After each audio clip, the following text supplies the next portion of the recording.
السلام علیکم دوستو، کیسے ہیں آپ سب؟ امید کرتی ہوں آپ سب لوگ اچھے ہوں گے، خیریت سے ہوں گے اور خوش ہوں گے۔ میری اللہ تعالیٰ سے دعا ہے اللہ آپ سب کو ہمیشہ خوش رکھے اور بہت بہت کامیاب کرے، آمین ثم آمین۔ کہتے ہیں کہ اللہ کی لاٹھی بے آواز ہوتی ہے مگر بہت گہری لگتی ہے۔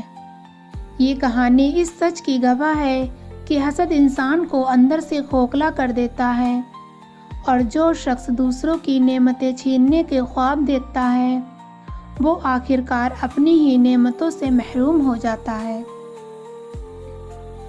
نور گاؤں میں ایک پرسکون بستی تھی۔ کھیت لہلاتے تھے، فضا میں اذان کی آواز گونجتی تھی اور لوگ سادگی میں خوش تھے۔ اسی گاؤں میں سلیم نام کا ایک نوجوان محنتی لڑکا رہتا تھا۔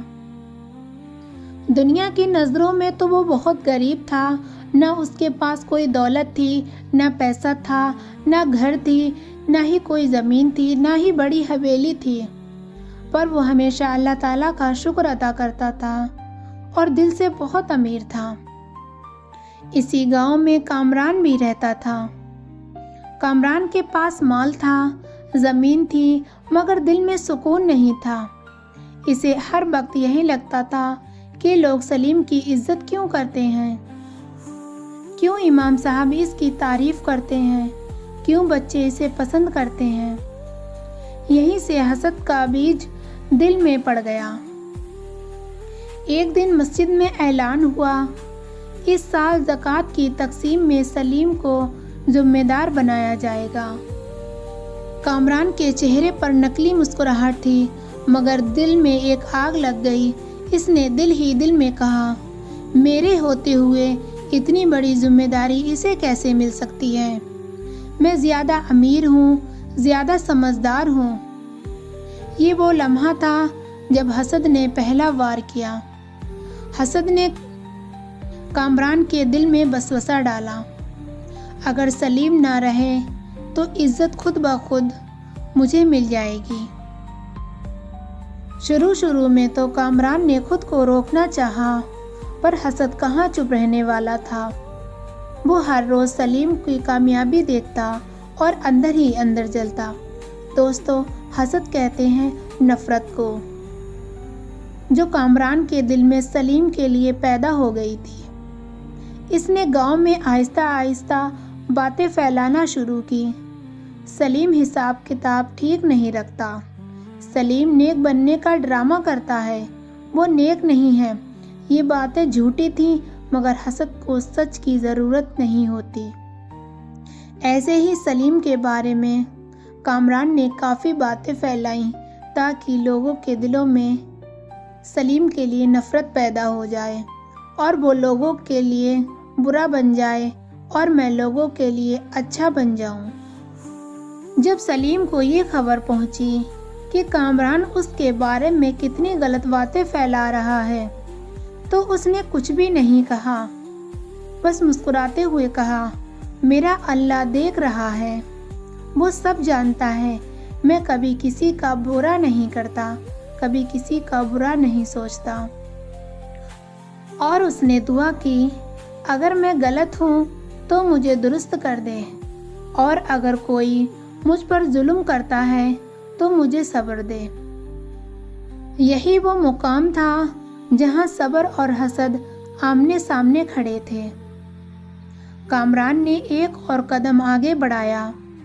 اس نے زکوٰۃ کے حساب میں جان بوجھ کر غلطی کروائی تاکہ الزام سلیم پر آ جائے، اور کامران نے ایسا ہی کیا۔ جب زکوٰۃ کا حساب کتاب ہوا تو اس میں جو کمی کامران نے کروائی تھی وہی گڑبڑی لوگوں کو دکھنے لگی اور پتہ لگی۔ تبھی سلیم سے پوچھا گیا کہ اس میں یہ گڑبڑی، یہ کمی کیسے ہوئی؟ تبھی کامران نے سارا الزام بیچارے سلیم پر ڈال دیا۔ گاؤں میں ہلچل مچ گئی، لوگ حیران تھے، سلیم خاموش تھا۔ اس نے کہا، میں اللہ پر چھوڑتا ہوں، بے شک میرا پروردگار بہتر فیصلے کرنے والوں میں سے ہے۔ لوگوں کو سلیم کی خاموشی بہت عجیب لگی، مگر اللہ کے فیصلے خاموشی سے ہی آتے ہیں۔ چند دن بعد کامران کے گودام میں اچانک آگ لگ گئی۔ نقصان بہت بڑا تھا۔ کل تک جو لوگ کامران کے ساتھ چلتے، اس کے ساتھ اٹھتے بیٹھتے، کھاتے پیتے، آج وہ لوگ کامران کے قریب تک نہیں آئے۔ کامران یوں ہی چیختا رہا، چلاتا رہا کہ یہ میرے ساتھ کیوں ہوا، یہ میرے ساتھ کیوں ہو رہا ہے، پر کسی نے بھی اس کی طرف مڑ کر نہیں دیکھا۔ کامران یوں ہی اکیلا چیختا چلاتا رہا۔ کہتے ہیں نا کہ اللہ کی لاٹھی بے آواز ہوتی ہے، ایسا ہی کچھ کامران کے ساتھ بھی ہوا۔ کچھ دن کے بعد زکوٰۃ کے کاغذات کی تحقیقات ہوئی، حساب کتاب دوبارہ دیکھا گیا۔ سلیم کے کاغذات بالکل صاف نکلے۔ غلطی کہاں تھی؟ کامران کے ہاتھوں میں لوگوں کی نظریں جھک گئیں، کامران کا اثر بھی۔ کامران کے پاس مال بچ گیا تھا، مگر عزت ختم ہو گئی تھی۔ جو لوگ حسد میں کامران کے ساتھ تھے، وہی لوگ آج کامران کو پہچاننے سے انکار کر رہے تھے۔ رات کو کامران اکیلا بیٹھا سوچ رہا تھا، کاش میں نے حسد یعنی نفرت نہیں کی ہوتی۔ لیکن حسد کا پچھتاوا بہت دیر سے آتا ہے۔ ایک رات کامران مسجد میں پہنچا۔ سلیم وہاں نماز کے بعد دعا کر رہا تھا۔ کامران رو پڑا اور روتے ہوئے ہی سلیم سے بولا، میں نے تم پر بہت بڑا ظلم کیا، مجھے معاف کر دو۔ میں نفرت حسد میں آ کے تم پر ظلم کرتا رہا۔ سلیم نے اس کے کندھے پر ہاتھ رکھا اور کہا، اگر میں نے معاف نہ کیا تو اللہ کیسے معاف کرے گا؟ میں تمہیں معاف کرتا ہوں۔ اور سلیم نے کامران کو گلے لگا لیا۔ کامران نے سچی توبہ کی۔ بے شک کامران کے پاس دولت تو کم ہو گئی، پر دل میں سکون اتر گیا۔ سلیم کی عزت لوگوں کے دلوں میں پہلے کی جیسی ہو گئی۔ پیارے دوستو، حسد نیکیوں کو آگ کی طرح جلا دیتا ہے۔ اللہ کی لاٹھی خاموش ہوتی ہے، مگر انصاف ضرور کرتی ہے۔ صبر کرنے والا کبھی خالی ہاتھ نہیں لوٹتا۔ دوسروں کی نعمتوں پر نظر رکھنے والا اپنی نعمتوں سے محروم ہو جاتا ہے۔